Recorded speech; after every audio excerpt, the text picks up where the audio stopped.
Olá, alunos! Então, hoje daremos início ao estudo das probabilidades. E aí nós nos perguntamos, para que ela é tão importante, né? Então, vamos tomar como exemplo a medição da corrente em um fio de cobre.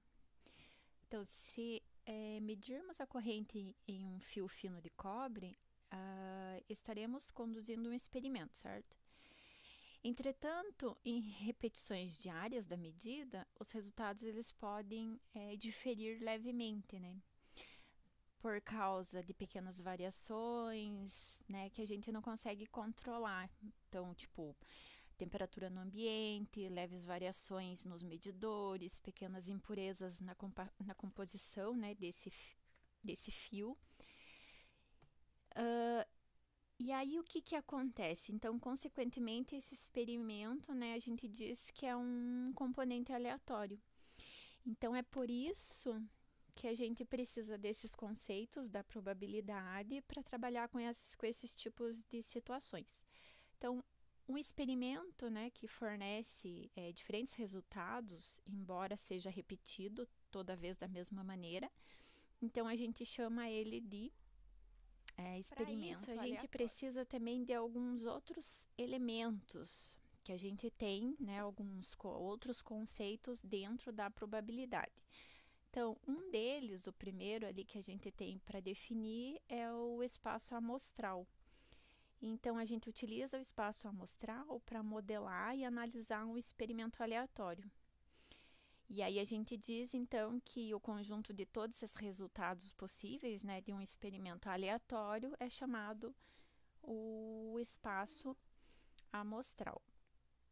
E aí a gente tem aqui esse primeiro exemplo que eu coloquei aqui para vocês. Então, o que está sendo mencionado? Considere um experimento, né, em que você seleciona uma câmera de telefone celular e registra o tempo de recarga de um flash. Tá? Então, os valores possíveis para esse tempo dependem da resolução do temporizador e dos tempos máximo e mínimo de recarga. Entretanto, pode ser conveniente definir o espaço amostral como simplesmente uma linha real positiva. Então, nesse caso aqui, se eu quero definir o espaço amostral, que ele está falando aqui como uma linha real positiva, então eu vou definir esse espaço amostral dessa maneira aqui. O S é igual ao R positivo, né? Porque ele só quer a parte real positiva, é igual x tal que x seja maior que zero. E aí, se eu quisesse definir outro espaço amostral, que agora eu quero que seja o tempo de recarga, ele está entre 1,5 e 5 segundos. Como é que eu vou definir esse espaço amostral? Então, para esse caso, o espaço amostral vai ser dado dessa maneira aqui, ó. S é igual a x tal que esse x ele vai estar entre 1,5 e 5. Então, aqui a gente define outro tipo de espaço amostral.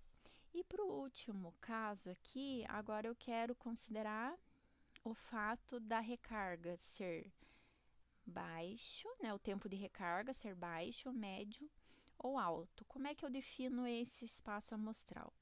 É dado dessa maneira aqui, ó. Então, S é igual baixo, médio e alto.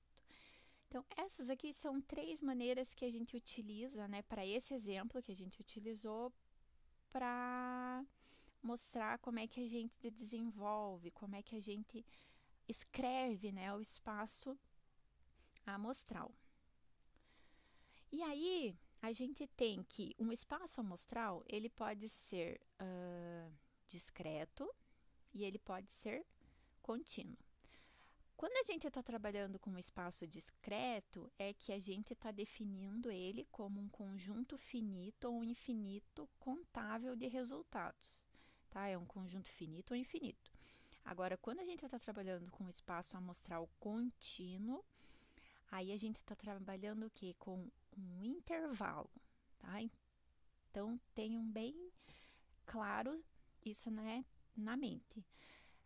Espaço amostral discreto, eu estou trabalhando com um conjunto finito ou infinito de resultados. Quando eu estou agora trabalhando com espaço amostral contínuo, eu vou estar trabalhando com um intervalo de números reais. Aquela primeira maneira que eu mostrei para vocês, a gente descreve ele matematicamente, o espaço amostral. Mas aí uma outra forma que a gente tem para descrever o espaço amostral é a gente utilizar o diagrama de árvore. E isso a gente utiliza, né, quando a gente tem um espaço amostral, e a gente quer descrever ele em várias etapas, né, em vários estágios, que é o que acontece nesse exemplo 2 aqui. Então, eu tenho um fabricante de automóveis, né, fornece veículos equipados com opcionais selecionados. Então, cada veículo é encomendado. Então, a primeira, né, opção lá que o fabricante faz é essa aqui: com ou sem transmissão automática, com ou sem teto solar, com uma das 3 escolhas de um sistema estéreo, com uma de 4 cores exteriores. Se o espaço amostral consistir no conjunto de todos os tipos possíveis de veículos, qual será o número de resultados no espaço amostral? Então, como é que a gente descreve, nesse caso aqui, o espaço amostral? Então, ele vai ser dado dessa maneira aqui, né? Então, por isso que já fala diagrama de árvore, né? Porque ele vai ficar todo ramificado. Então, a primeira coisa que está se mencionando ali é a respeito da transmissão, que é com ou sem. Então, eu tenho aqui para transmissão, né? Eu tenho que pode ser automático e ele pode ser manual. Então, daqui, ó, desse ponto, saem essas duas primeiras, esses dois primeiros ramos, né? A gente pode dizer. E aqui ele vai bifurcar de novo, porque aí a segunda opção lá que está mencionando é com ou sem teto solar. Então, teto solar, ele pode ser com, né, sim, ou não, que é sem teto solar. E aí, isso acontece também aqui para o carro manual. Então, também vou ter sim ou não. Aí, a terceira questão é com uma das 3 escolhas de um sistema estéreo. Então, eu tenho o sistema estéreo, são 3 opções. Então, tá aqui. Então, eu vou ter 3 ramificações. Tanto aqui para esse caso aqui dele ser automático com teto solar, ser automático sem teto solar, tá? Eu vou ter as 3 ramificações aqui também. E para o caso do manual, mesma coisa, né? Eu vou ter aqui as 3 ramificações também, certo? E aí, o último item tá falando da cor. Então, a cor aqui, ó, é 4 cores exteriores. Então, por isso que eu vou ter aí, além ali dessas 3 ramificações estéreos, mais 4 ramificações aqui que vão ser referente às cores. Então, para esse caso aqui, né, do 1, aqui do 2 está vindo aqui a outra ramificação, para o 3, aí para essa outra ramificação aqui também, tá? E aí, quantas ramificações eu tenho aqui? Então, eu tenho essa primeira aqui.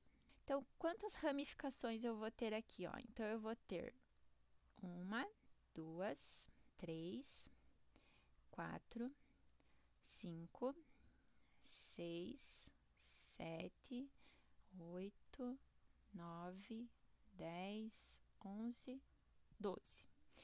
Então, eu tenho 12 ramificações, só que dentro de cada uma eu vou ter quantas aqui? Eu vou ter 4.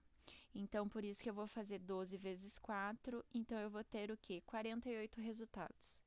tá? Então, eu vou ter 48 tipos de diferentes modelos de veículos, né, que o fabricante produz, né, fabrica. E aí, depois do diagrama de árvores, a gente precisa de um outro conceito dentro da probabilidade, que é o conceito de evento, tá? Então, o evento é o subconjunto do espaço amostral. E aí, como a gente está trabalhando com subconjuntos, a gente pode, para esses casos, utilizar as operações básicas que a gente conhece aqui, né? As operações básicas de conjuntos, que é a união, a interseção e o complemento. E aí, para isso, para a gente trabalhar com esses conceitos, eu vou utilizar, que já é conhecido de vocês, o diagrama de Venn. Tá? Só para nós relembrarmos aí o que é cada uma dessas situações. Então, diagrama de Venn. Tá? Então, quando a gente está trabalhando com união, lembrem lá, eu vou ter o que? Dois conjuntos, certo? Então, eu tenho um conjunto, eu tenho um outro conjunto. Aqui, esse retângulo, ele vai ser o meu espaço S, tá? O meu espaço amostral. Esse aqui vai ser o conjunto A, conjunto B. Quando eu estou falando na união, a união é o que? São todos esses elementos aqui, tanto de A quanto de B. E a definição dele é essa aqui, ó. A união B é igual, vou colocar um E índice I, tá? Que é um elemento, pertence a S, tal que esse E índice I, ele pertence a A ou ele pertence a B. Então, tenham bastante cuidado quando aparece essa preposição aqui, ó. Então, quando a gente está trabalhando com união, é ou. Então, o elemento pertence a A ou o elemento pertence a B. Quando a gente está trabalhando com a interseção,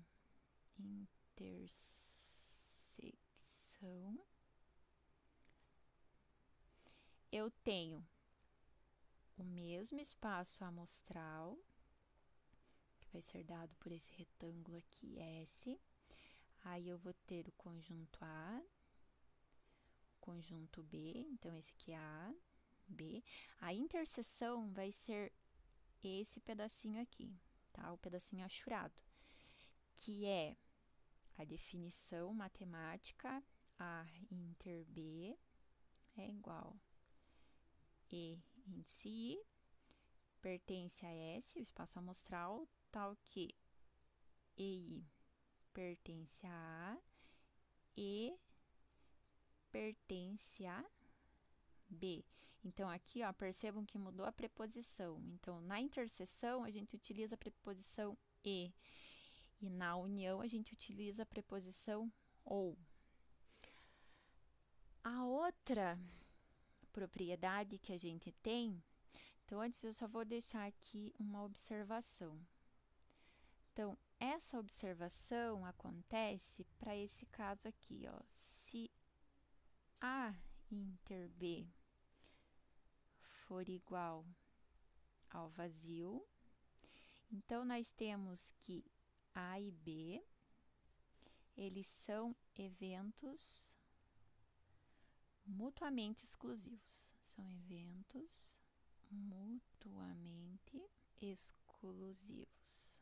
Então, essa é uma observação. Se aconteceu isso, vocês calcularam A inter B e viram que é vazio, então esses eventos são mutuamente exclusivos, que eles não dependem um do outro. E aí, a outra propriedade lá que a gente tem de conjuntos é o complemento, tá? Então, no complemento, eu tenho isso aqui. Eu tenho lá o nosso espaço amostral, o S, e eu tenho aqui o conjunto A. O que vai ser o complementar? O complementar vai ser o que não pertence a A. Então, nesse caso, vai ser o que? Essa parte achurada aqui. A definição dele é o S, né, todo o espaço amostral, menos o A é igual ao A barra. Ou vocês podem encontrar assim também, A apóstrofo, tá? Então é questão de notação. E isso aqui é igual àquele EI que a gente está falando, né? Pertence ao S, tal que EI não pertence ao A, tá? Então ele pertence ao espaço amostral, mas ele não pertence a A. E aí a gente, com essas 3 operações de conjuntos, a gente consegue, para muitos casos, descrever o espaço amostral que nos é pedido. Então, o exemplo 3, a gente vai falar sobre visitas a emergências de hospitais. Então, a tabela abaixo, ela resume, né, essas visitas a departamentos de emergência de 4 hospitais no Arizona. Então, as pessoas podem sair sem serem examinadas por um médico, e aí essas visitas a gente vai denominar por esse PNEM. E as visitas restantes são encaminhadas ao departamento de emergência e o paciente pode ou não ficar internado no hospital.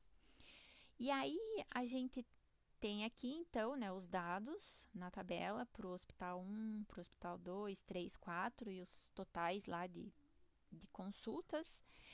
E o que está sendo pedido? Então, seja A, o evento em que uma visita é para o hospital 1, e o B, o evento é que o resultado da visita é PNEM. Calcule o número de resultados em A inter B, A complementar e A união B. Vamos começar aqui fazendo a solução desse exemplo. Então, primeiro de tudo, a gente vai encontrar o A inter B. Então, se a gente olhar lá na tabela, o A inter B, o que que é?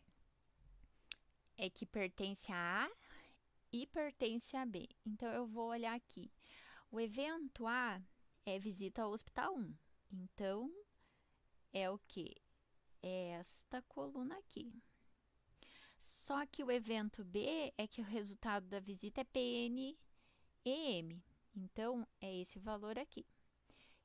Então, A inter B, eu vou ter que é 195 visitas. Aí, eu tenho que encontrar o A complementar, que é o quê? O A complementar é o que não pertence ao evento A. Então, o evento A são as visitas ao hospital 1. Se eu quero complementar, é o que não pertence a A. Então, vão ser as visitas do hospital 2, do hospital 3 e do hospital 4. Então, a complementar vai ser o valor 6.991 mais os 5.640 mais o 4.329 e isso aqui vai me dar um valor de 16.960 visitas. E aí o último item que eu quero é o A união B. Então, é ele ser o quê? Do hospital 1 e que o evento tem o resultado PNEM. Então, para esse caso aqui, eu vou ter, vai ser esse valor total, que é referente ao hospital 1, e que seja PNEM. Então, vai ser esse 5.292, mais esse valor e mais esse valor. Então, a união B é o 5.292, mais o 270, mais o 246, mais o 242. Isso aqui vai me dar um total de 6.050 visitas. E aí a gente o quê? Termina o que nos foi pedido. E aí a gente Começa, então a gente falou do espaço amostral, falou o que é um evento, a gente começa a falar agora dos conceitos da probabilidade em si. Então, a probabilidade, ela é usada, né, para a gente quantificar a possibilidade ou a chance de ocorrências de um resultado no experimento aleatório. Então, aqui, né, eu tenho uma definição melhor, então, para um espaço amostral discreto, que primeiro a gente vai trabalhar nessa primeira parte com os espaços discretos, depois com os espaços contínuos. Então, a probabilidade de um evento E, denotada por PE, é igual à soma das probabilidades dos resultados em E. Então, cada evento que eu vá fazendo, para esse evento eu vou encontrar uma probabilidade. E aí, como a gente está falando em probabilidade, a gente sempre tem que ter em mente que a soma, né, porque está falando aqui que é igual à soma das probabilidades, a gente vai ter que sempre essas probabilidades, a gente somando elas, tá? Então, um valor limite, assim, a gente vai ter que é 1. Mas aí a gente vai ver mais para frente aí que é um axioma isso aí, esse conceito. Então, para a gente ver como é que funciona essa questão aqui, que a probabilidade é igual à soma, né? O PDE é igual à soma das probabilidades, a gente tem esse exemplo 4 aqui. Então, um experimento aleatório pode resultar em um dos resultados A, B, C e D com as probabilidades 0,1, 0,3, 0,5 e 0,1, respectivamente.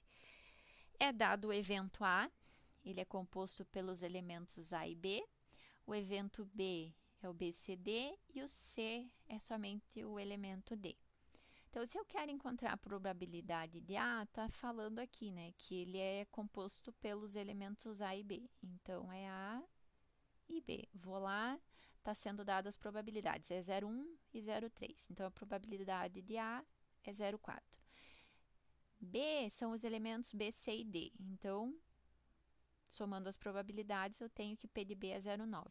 E C é dado pelo elemento D só. Então, P de C, a probabilidade de C é 0,1. O que eu posso encontrar aqui também é as probabilidades do complementar. Então, P de A complementar, o que eu tenho? Eu tenho que tirar os elementos. Então, A é o quê? É o A e o B. Então, o A complementar são esses elementos que não pertencem a ele. Então, é o C e o D. C é valor 0,5. Então, deixa eu colocar aqui. P de A complementar. C é o 0,5 mais o D é 0,1. Então, isso aqui dá 0,6. Então, por isso que tá aqui, de onde é que saiu esse 0,6 é disso. P de B é a mesma coisa. Então, eu vou ver os elementos que não fazem parte aqui do B é o A. Então, A é 0,1. Mesma coisa com C. E além disso, a gente consegue encontrar aqui as interseções. Então, se eu fizer A inter B, o elemento que é comum entre A e B é o B aqui. E aí, o que mais que eu posso tirar aqui de relação? Que a probabilidade de A união B, então, A união B é a união dos elementos que compõem A e B. Né? Então, A eu tenho que é AB, B é BCD. Então, todos os elementos aqui. Então, a probabilidade de A união B é eu somar todos os valores que foram mencionados ali. E aí, aqui, ó, deu 1. Então, é isso que eu mencionei para vocês. Quando vocês estão trabalhando com probabilidade, vocês somando todos os valores, esse valor vai sempre dar 1. Então, se eu fizer o A inter C, então eu vou ver aqui os elementos que fazem parte de A e fazem parte de C. Mas aí eu olhando, A é AB, C, o que é? É o D. Então, eu não tenho nenhum elemento comum aqui, né? Não tenho a interseção deles. Então, nesse caso, para essa interseção aqui é o conjunto nulo. E eu fazendo a probabilidade de A união C, eu tenho que vai ser 0. E agora eu vou falar dos axiomas de probabilidade. A gente precisa desses axiomas para a gente conseguir, em certos momentos, né, a gente trabalhar com essas probabilidades. Além de utilizar essas que foram mencionadas agora, de união, interseção, né, a complementação, a gente tem outras formas, né, de a gente calcular essas probabilidades. Então, primeiro eu vou definir o que é uma função de probabilidade. Então, a função de probabilidade, ela tem que satisfazer algumas características. A definição, essa função de probabilidade, ela é a função P, que eu vou chamar aqui, é a função P, que associa a cada evento de F, que eu vou chamar, um número real, pertencente a esse intervalo aqui, de 0 a 1. E aí, para ela ser definida como uma função de probabilidade, ela tem que satisfazer algumas condições. Então, a primeira condição que tem que satisfazer é que a probabilidade desse espaço amostral tem que ser igual a 1. A outra condição é que a probabilidade de A união B tem que ser igual à probabilidade de A mais a probabilidade de B. Se esse caso aqui acontece se A e B forem mutuamente exclusivos. E aí a gente tem, então, essas duas condições definem, né, a função de probabilidade. E uma outra coisa que a gente vai ter outros elementos são alguns teoremas, que vai ser o teorema do evento complementar. O que nos garante esse teorema?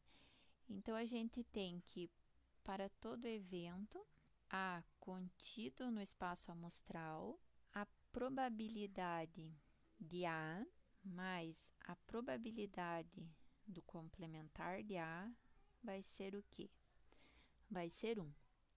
Então, esse é o primeiro teorema que a gente tem aí, que é o teorema do evento complementar. O segundo teorema que a gente tem, e ele é muito utilizado, é o teorema da soma. E o que nos diz esse teorema? Sejam A contido em S e B contido em S. Então, a gente vai ter a seguinte equação. Então, a probabilidade de A união B vai ser igual à probabilidade de A mais a probabilidade de B menos a probabilidade de A inter B. Então, esse aqui é o teorema da soma e ele é muito utilizado. A gente vai utilizar bastante ele aí para casos quando a gente tiver que encontrar as probabilidades, né, de cada evento.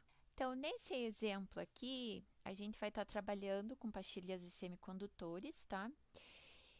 Então, a tabela 2.2 mostra a proporção de pastilhas em cada categoria. Qual é a probabilidade de uma pastilha estar na borda ou conter 4 ou mais partículas? E aí, aqui ele já está me descrevendo o que é o evento E1 e o evento E2. Então, o evento E1 é que uma pastilha contém 4 ou mais partículas, e o evento E2 é que ela está na borda. Então, essa é a primeira questão. E a segunda é qual é a probabilidade de uma pastilha conter menos de 2 partículas ou estar na borda e conter mais de 4 partículas. Então, nesse caso aqui, está falando aqui que eu quero conter menos de 2 partículas ou estar na borda. E o outro, mesma coisa, qual é a probabilidade de uma pastilha estar na borda ou conter. Então, eu vou querer o quê? A união B. Ou aqui nesse caso que a gente está trabalhando, E união E1, união E2. Então, aqui é dada a tabela. Então, a solução, como eu mencionei, eu vou querer encontrar o quê? A probabilidade de E1 união com E2. Mas aí eu já consigo o quê? Tirar a probabilidade de E1 como? Tá me falando que E1 é o evento que contém 4 ou mais partículas, né? Então, eu vou olhar aqui, que contenha 4 ou mais partículas. Então, eu tenho que é o total aqui de 0,05 e 0,2 e 0,10, desculpa. Então, a probabilidade de 1 vai ser o quê? O 0,05 mais o 0,10, que dá 0,15. Eu consigo também encontrar a probabilidade do evento E2, que é o quê? Que a pastilha esteja na borda. Então, olhando aqui, que a pastilha esteja na borda, eu tenho esse valor aqui, 0,28. E com isso, eu consigo encontrar também a interseção.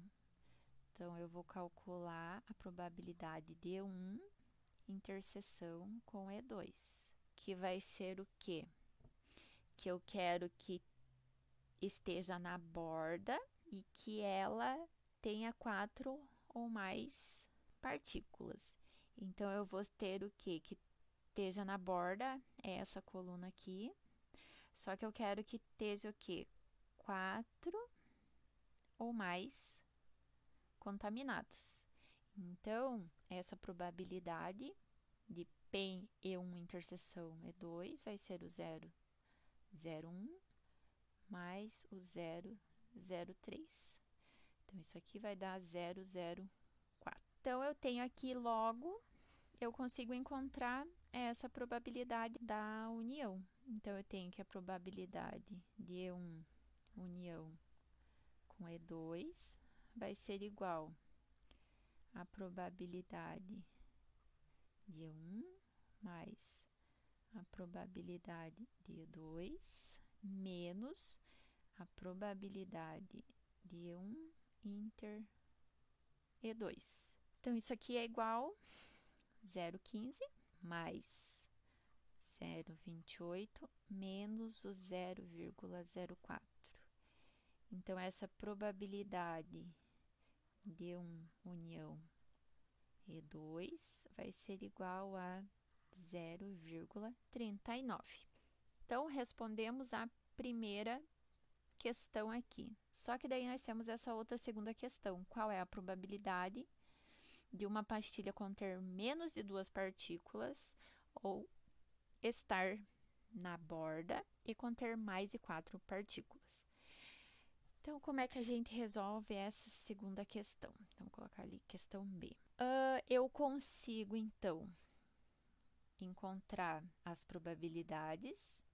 Então, temos a probabilidade de E1 aqui, nesse caso. E1 é o evento que a pastilha contém menos de 2 partículas. Então, eu vou olhar lá na tabela que tenha menos de 2 partículas. É esse valor aqui, é o 0,40 e o 0,20. Então, voltamos lá. Probabilidade de E1 é 0,40 mais o 0,20, 0,60. A probabilidade de E2 vai ser o que? O E2, uma pastilha está tanto na borda como contém mais de 4 partículas. Então, eu olho lá, está na borda e contém mais de 4 partículas, é este valor aqui, ó. Então, a probabilidade de E2 é 0,03. E aí, encontro a probabilidade de E1 inter E2. Então, eu tenho que, nesse caso aqui, vai ser 0. E aí, vocês me perguntam Por quê? Porque se eu fizer a interseção, eu não consigo encontrar nada que se encaixe. Porque se eu olhar aqui, o E1 é o evento que contém menos de 2 partículas. Então, é esses dados aqui, né? E aí, o evento E2 é uma pastilha, está tanto na borda como contém mais de 4. Então, são esses elementos aqui. É o que? É esse elemento aqui. Então, se eu fizer a interseção, não tem nada igual. Então, por isso que nesse caso aqui, a interseção entre E1 e E2 é 0. E isso implica que E1 e E2 são o quê? Eventos mutuamente exclusivos. Encontrando P de E1 união E2, eu vou ter que... Isso aqui vai ser dado só pela probabilidade de E1 desculpa, probabilidade de E2 menos 0. Então, isso aqui vai ser o 0,60 mais o 0,03, que vai me dar 0,63.